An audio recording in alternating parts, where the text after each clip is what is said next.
తులసి సిద్ధు ఇద్దరూ కలిసి గుడికి వస్తారు. కాళ్ళు కడుక్కొని లోపలికి వస్తూ ఉండగా తులసి ముందు నడుస్తూ ఉండగా తులసి అడుగుల్లో అడుగు వేసుకుంటూ సిద్ధు సంతోషంగా మళ్ళీ 7 అడుగులు వేస్తున్నట్టు ఫీల్ అయి ముందున్న తులసిని చూడకుండా తులసిపై పడిపోతాడు సిద్ధు. తులసి కోపంగా చూస్తుంది. ఆ తర్వాత అర్చన చేయించుకోవడానికి వెళ్తారు సిద్ధు, తులసి. అక్కడ పంతులు గారు, మీరు కొత్తగా పెళ్ళైన జంట కదా, ఈ దండలు అమ్మవారికి పూజించినవి, ఈ దండలు మీరు మార్చుకుంటే మీ ఇద్దరి కాపురం బాగుంటుంది అని చెప్పగానే అలాగే అంటూ సిద్ధు తులసి దండలు తీసుకొని ఒకరి కళ్ళలోకి ఒకరు ప్రేమగా చూస్తూ దండలు మార్చుకుంటూ ఉంటారు.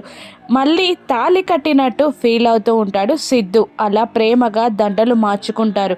పూజ పూర్తయ్యాక బయటికి వస్తూ ఉంటారు సిద్ధు, తులసి. హరీష్ ఎదురొచ్చి, ఏంటమ్మా తులసి, మార్నింగే గుడిలో కలవాలని చెప్పావు అని అడుగుతూ ఉంటాడు హరీష్.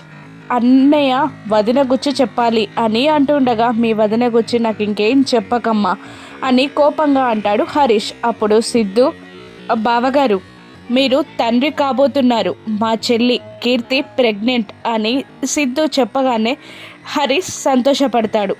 అవును అన్నట్టు తులసి కూడా తల ఊపుతూ ఉంటుంది. వదిన ప్రెగ్నెంట్ అన్నయ్య అని తులసి కూడా చెప్పడంతో హరీష్ సంతోషపడతాడు. కీర్తి హరీష్ కలవనున్నారా? బసవరాజు కీర్తి ప్రెగ్నెంట్ అని అబార్షన్ అవ్వలేదని తెలుసుకుంటే ఏం చేస్తాడో రాను ఎపిసోడ్స్లో చూద్దాం. Thank you for watching.